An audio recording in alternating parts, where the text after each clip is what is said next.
shaki kuma jiro in mujtamaca Soomaaliland isku si samata bixin u doonayaan qaati waxa la joogaan nolol rajadeeda nacal lagu mataanshay kala sarraysiin iyo koox kali tanaaday ganacsato tiro yar oo ka hodantay raashimo dheydkoodu dhacay dawooyin falsa shacabku waxay wehel u yihiin sharci indhaha sharoota loogu xiray boolis Liibiyaan matalaya cadow aan la arkayn oo iska eega la leeyahay warbaahinta meesha ka jirtaana waa laba mikrofon oo isku si u soo tabinaya xayeysiiska badeecadaha dhacay iyo kelmadaha malaawaalka ee kuwa mujtamaca afduubay ay ku qowlayaan dunida oo idil oo haatan hal qol ku wada jirta waxaan dadweynaha Soomaaliland ka diimoonayn kuwii dalalkooda dulmiga ka halgamay kana sabata bixiyay oo uu hormoodu yahay hogaamiye Kigambey 28 sanadood kadib Soomaaliland bulshada ku nool waxay dib wax isaga weydiinayaan maxaa loo dagaalamay maxaa la soo maray sidee wax noqdeen xagee loo socdaa iyo hadafka jabhadii SNM sidan miyuu ahaa weydiimaha bulshada ayaa ku soo beegmaya xilli talada Soomaaliland muddo 9 sanadood ay gacanta ku hayaan una kala dambeeyeen saraakiishii ururkii SNM 9kaasi sanadood oo kafadaha cadaaladda oo loo rogay dhibta baaxadeedana bulshada haatan hayn laadahay موسى بيحي عبدي مدحوينها Soomaaliland bulshada wuxuu wali ugu celcelinayaa sababihii SNM u dagaalameen madaxweynuhu mararka qaar wuxuu bulshada horteeda la ilmeynayaa wixii daal la soo maray dhibaatooyinkii dhacay cadaalad darradii saami qaybsiga xilligii aadan cad iyo xilliyadii kacaanka xusuusihii ay ka tageen kuwaasi oo shacabka khudbadihiisa xitaa haweenku ay la ilmeynayaan maanta waa madaxweynaha Soomaaliland waa sarkaalkii shalay ka soo dagaalamay cadaalad darro lagula kacay shacabkiisa xasuusta dharaarihii hore ma yahay hogaamiye ku dabaqay dalka uu maanta midida daabkeeda hay mase yahay Soomaaliland darafka dacal mid xukunka uu gacanta ku hayo ugu xaqsooray Soomaaliland xilligan haddaad eegto dhinaca saami qaybsiga iyo wax wada lahaanshaha ummadda waxay u muuqataa mid nidaamkeeda laga dheegayo boqortooyada reer Aala Sacuud wuxuu ku gabood falay biixi wixii ummadda ka dhaxeeyay wuxuu baradhaafshay dhowr jeer mid uu hore uga cabanayay ilaa maantana ka cawdo awood qaybsiga mansab iyo manfac ee shacabka Soomaaliland deegaanada gobolada Sanaag barigeeda iyo koonfurteeda Sool iyo Awdal iyo Seleed kolka la isu wada geeyo waxaa 10 jibaar ka badan xilalka madaxweyne biixi uu ku tahay qoyskiisa aan tirine wasiirka wasaaradda maaliyadda wasiirka wasaaradda boosaha iyo isgaarsiinta wasiirka wasaaradda warfaafinta iyo dhaqanka wasiirka wasaaradda gaadiidka iyo horumarinta wadooyinka wasiirku xigeenka arrimaha gudaha iyo amniga taliyaha guud ee ciidanka qaranka taliye ku xigeenka guud ee ciidamada booliska taliyaha ciidanka dabdamiska qaranka taliye ku xigeenka guud ee sirdoonka qaranka gudoomiyaha maxkamadda sare gudoomiye ku xigeenka maxkamadda sare qariiqaanka guud ee qaranka ku xigeenka xeer ilaaliyaha guud hanti dhowraha guud ee qaranka la taliyaha madaxweynaha ee amniga la taliyaha madaxweynaha ee sharciga la taliyaha madaxweynaha ee dhaqaalaha la taliyaha madaxweynaha ee arrimaha Soomaaliya xogayaha madaxweynaha maareeyaha hawada iyo madaarada oo ah wasaaradii hore duulista iyo hawada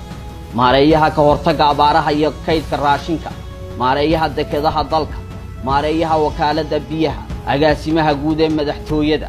agaasimaha guud ee wasaaradda caafimaadka agaasimaha guud ee wasaaradda maaliyadda agaasimaha guud ee wasaaradda maalgashiga agaasimaha guud ee wasaaradda shaqada iyo arrimaha bulshada agaasimaha guud ee wasaaradda qorsheynta qaranka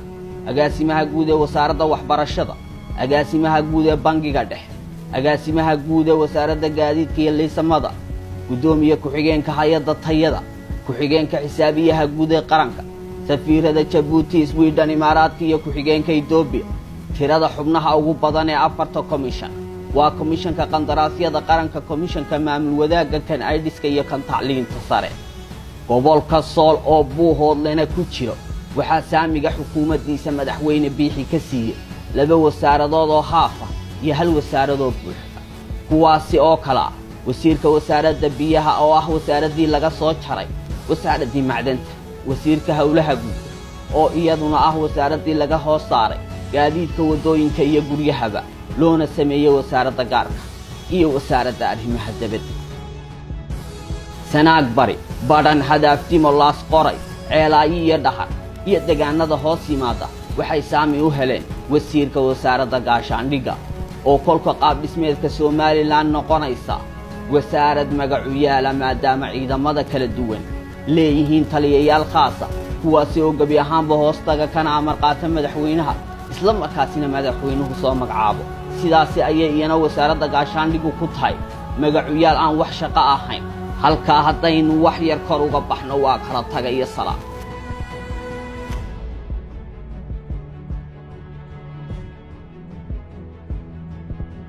dawladnimada iyo wax wada lahaanshaha kolka dhankaasi ka timaad deefta guud ayaan iyana loo sinayn inkastoo aynaan ka gayoonayn waxa idinku daawan doontaan iyada warbixinaha dambe hase yeeshee labada tusaale ee ugu basiisan dhinaca waxbarashada haddii aanu soo qaadano khaasatan deeqaha waxbarashada sanadkii 2018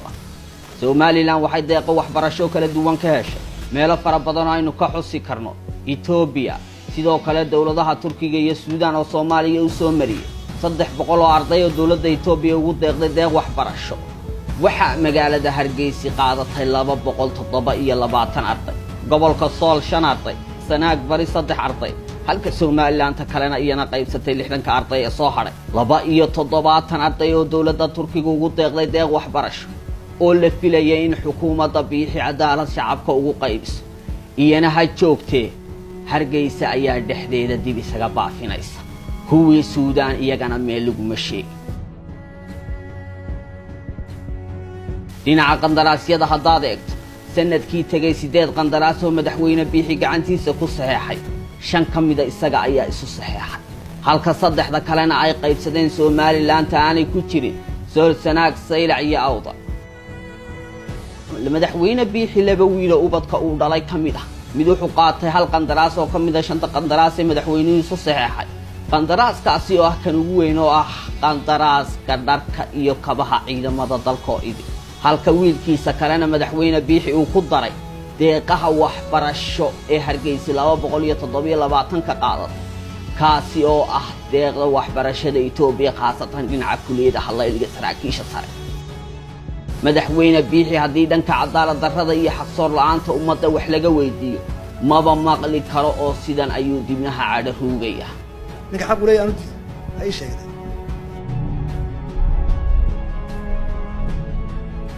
kolka urur caqligu isku dayaan inay ka hadlaan xaaladda meesha ka jirta waxa meel u taala shaambad 9 jirsatay oo qofka lagu qaadayo kiisaska ay ka mid yihiin cadow u fiiliye waa la soo diray Soomaaliya ka dambaysa Muqdisho laga masruufa ruux ilaabay wixii la soo maray shisheeye kalkaal u adeega kuwa Hargeysa duqeeye iyo xidha xukun la'aan waxa intaasi u dheer isku dayga uu ku doonayo in bulshada uu ku cabsi geliyo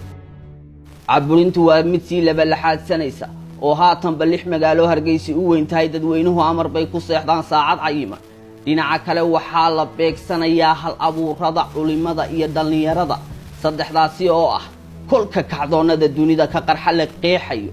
dagaatiyada dhagaha fudud ee walwaala dareenada bulshada